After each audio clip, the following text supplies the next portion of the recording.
Hi everyone, I'm back. Today I'm going to talk about the predictable readers and decodable readers, and I know that you probably know a lot about each of these already, but I'm going to sort of address some of the questions that you might have around them. I think it's a really good time to discuss both predictable readers and decodable readers because we're moving towards using decodable readers more and building our library, so it seems a really good time to discuss the difference. So today I'm going to talk about what predictable and decodable readers are, why we use decodable readers, starting decodable readers and when to start, how to align decodable readers with predictable readers, and finally, when to move on from decodable readers. Okay, so we'll start with what are predictable readers, and sometimes we call these leveled readers. All right, so I want to start off by watching this video, and I want you to ask yourself, is this child reading? And the body and the tail of the bushes. Very good. Whoa, whoa, said the pig. Who cares? Said the sheep. So what? Said the horse. What next? Said the cow. Moo. Oh no, said the goose. Dear me, said the pig. And the sheep. All right, so this child is, doing all the right things. They're holding the book the right way. They're turning the pages correctly. He's saying the words that are actually on the page. So he might be making some mistakes. And he's looking at the pictures for help. So is he reading? And I'm thinking that a lot of you are probably saying, well, no, that's not reading. His mum's probably read him that book a million times. He's just memorized it. He knows what it says. He's just regurgitating it. So if we come to this book then, or this video, let's watch this video and ask ourselves the same question. Is this child reading? My hate book. Good. I see hens. I see hearts. I see hands. I see house. All right, so this child's doing all similar things to the last child, but he's also reading the title. He's pointing to the words, and he reads the words I and see because those were sight words that were told to him before he was reading. So he's remembered what they are. So again, is this child reading? And some of you might think, well, yeah, he is reading. And some of you might be thinking, I'm not sure. Because obviously those are larger words like house, it was actually houses, hearts, hands. Was he actually reading those words, or was he just looking at the picture and he was guessing that that must be what that word says? So predictable and leveled readers use this sort of pattern. They are predictable. You can sort of guess what the word's going to be. They use patterns and repetition, like you saw there with Archie reading I see at the start of every page. And predictable and leveled readers usually have a really high content of high frequency words, and so usually we can't introduce predictable and leveled readers until the child has got a bank of sight words that they know. And obviously, like you saw in both of those videos, they use picture clues and context clues to help them work it out. And of course, they promote guessing. So that's where we're using these sorts of strategies like our lips, the fish, and our eagle eye, and have a look. What does it start with? What do you think it might be? Have a look at the picture. Does that give you any clues? What is it? So I thought let's actually have a look now at reading from a teaching and learning point of view. So we've got Sally in our class here, and we've decided that she's ready to start reading. So these are the letters and sounds that she knows. So she knows all of these, and we have actually taught more in class, but she doesn't know them all. So these are the ones, though, that she knows confidently. And we've been doing sight words since the start of the year, and she knows quite a few sight words. So this is her little bank of sight words that she's really confident with. There's a few more that she's sort of working on. She knows sometimes, and sometimes she can't. She sort of still looks at it and doesn't get it all the time. So we decided, all right, we're going to try. This is a PM Magenta level 1, and we pull it out with Sally and we say we're going to give reading a go today. So we point to the title and we say, all right, this says we go out. And we might do a little bit of prior knowledge and talk about it, places that we go out with our mum or places we go in the car. And then we point to the words and we say, we're actually going to see the words we and go in this story. So when we read them, or when we open the book and you see them, just remember, this says we, this says go, because, we know that Sally doesn't have the sight words we and go yet, but that's okay. We've told her, and with any luck, she'll remember when we're reading this reader.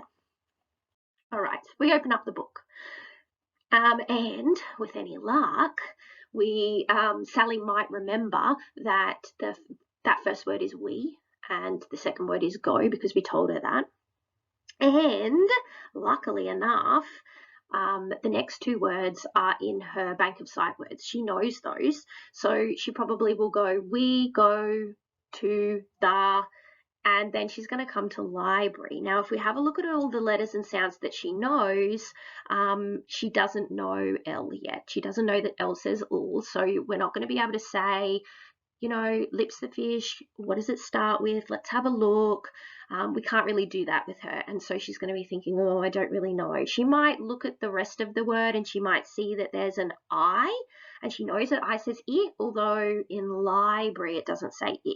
And she can see an A in library and she knows that says A, but again, A doesn't say A in the word library. So we say to her, that's okay, let's have a look at the picture. Where do you think we go to the, what do you think it could be? And because she doesn't even know what this word starts with, she might say something like bookshop, which could be a good guess, but you'll say no. You might say this word starts with a L, or you might say what's somewhere else that they could be, and she might say library. We turn the next page, and again, with any luck, she'll remember we go, and to the, and then she gets to the last word, and we're in luck. She knows what this starts with, so she can use her lips, the fish. She knows F says F, and so she thinks, okay, we go to the F. Oh, I know O. I know that O says O, so F, O, O. And I know that T says T, F, O, O, T, F, O, Ot. And she's thinking, oh, that's not really helping me. The teacher might say, oh, look, really good try. Let's look at the picture. And she has a look at the picture and she's thinking, oh, I don't really even know what's happening here. So she knows it starts with F. So she might say, we go to the field. And so the teacher might draw attention to what the children are doing or that sort of thing. And she might still be confused because in her house, they call it soccer and not football. So she might still need a little bit of help. All right, so after having a look at how we might teach children to read in that sort of manner, I want you to ask yourself, is guessing reading? And the way that we were just teaching a child to read then, is that the most effective way to teach a child to read? And do you think that most students will learn to read this way? And I would like to propose that the answer to all of those questions would be no. And the reason that I say that is because we have a lot of research to back it. We have a lot of research to suggest that this isn't the way most children will learn, and it isn't the most effective way, and that guessing isn't actually reading. Guessing is not going to serve them well later down the track as they develop as readers. All right, so now that we've sort of looked at that and challenged our ideas around predictable or leveled readers, let's move into what are decodable readers. And we've dealt with these for the majority of this year, so you are probably already quite comfortable with what you think that they are. So predictable readers follow a systematic synthetic phonics program. So systematic means that it covers all 44 speech sounds, and it's systematic in that we go from simple to complex sounds. And then synthetic refers to, or actually comes from the word synthesis. And what it means is to blend individual phonemes together. And it means that we must sound out the entire word. So each sound within the word is just as important as the other. We're not just looking at what it starts with, and that's the most important sound in the word, but rather what are all of the sounds. And then, of course, phonics is the correlation between sounds and symbols, in this case, letters. So decodable readers follow a systematic synthetic phonics program, which we have, and they have limited and controlled use of high-frequency words. They give children the opportunity to practice GPCs, which are grapheme phoneme correspondences, so that correlation between letters and sounds. It gives them the opportunity to practice the ones that have been explicitly taught to them. So we follow our scope and sequence, and then they have the opportunity to practice those skills in a reader. And then finally, decodable readers have got sounds that are cumulative. That means that once we have learnt a set of sounds or practice those in decodable readers and we move on to the next set of sounds, those decodable readers include the previous set of sounds as well as the new ones, and it just continues to build up that way. Okay. All right, so why are we using decodable readers? And I feel as though I've probably addressed this in a lot of previous videos, but I think that I just want to touch on it again now. Okay, so learning to read is like learning to ride a bike. I love this analogy. So when we learn to ride a bike, these are some of the skills, or a lot of the skills that we have to learn in order to ride a bike, right? So we need to learn how to pedal, how to back brake. We need to learn how to steer, how to balance on the bike. We need to learn how to maybe then start to use the handle brakes. If we've got a fancy bike, we might then learn to use the gears. And of course, we need to learn how to ride it in different terrains, up and down hills, all of that sort of thing. Now, these aren't all just individual skills that we can just learn by themselves. We have to learn them together, and they're cumulative, right? So once we learn to pedal, but then we also learn how to back brake. And then once we know how to pedal and back brake, we then would focus on our steering and making sure that we're not always just going in a straight line, that we can, go around things. And then once we know how to pedal, back brake, steer, then we might even be able to start to practice to balance with all of those previous skills, and so on and so forth. So decodable readers are like our training wheels for reading, right? So when you put the training wheels on, they are helping us to learn some other skills. We don't have to learn to balance straight away. We can learn how to use the pedals and the back brakes and the steering. We can learn to do those things before we take off the training wheels and then learn to balance. So decodables are the same thing, right? We are using them to help practice our skills in learning to read. And then once we know all the different parts of reading, and once we know how to do them well and we can work together, they can work together, then we can take those training wheels off. And that's the point of decodable readers. This isn't something that we want to use with children all the time. They're just used to help teach to read. And once they know how to read, we take them off, or we take them away. And of course, decodables, just like our training wheels, give our children the confidence to read, and they think to themselves, hey, I can actually do this, because if all I have to do is blend these, like with SAP, in these 6 letters together, and I can read these words, oh my goodness, I can actually read. And it's a skill they can transfer to many different texts once they know how to decode and how to blend those sounds together. they can pick up almost any book and read. So this is why we have decodable readers, and we are giving them the chance to practice those explicit practice the explicit instruction that we're doing in our spelling and phonics. Okay. And of course, we know that the reason why we use decodables is because it is grounded in science. And we know that we are developing that phonological root and that lexical root. And just wanted to touch really quickly that some people have mentioned to me that, you know, using the decodables seems so much more difficult for the children. It seems like so much more hard work. And to what I say to this is great. Good. That is a good thing, because what we're doing is unnatural, right? Developing that phonological root, that lexical root. Our brain isn't made to do that, so it should look like hard work. And if it is looking like they're working hard, it means their brain is working hard, and they are probably really building up those synapses in the brain. Okay, so when do we start using decodable readers? When are they ready? So it's really basic. Students just have to have an adequate phonemic awareness. The student needs to at least have the first set of sounds, SATPIN, and the student has been given blending practice at word level, and that's where that synthetic phonics comes in. So we would want them to have blending practice at word level with words and non-words, and we would want to make sure that they able to use continuant and stop consonants, and I talked about that in the blending video.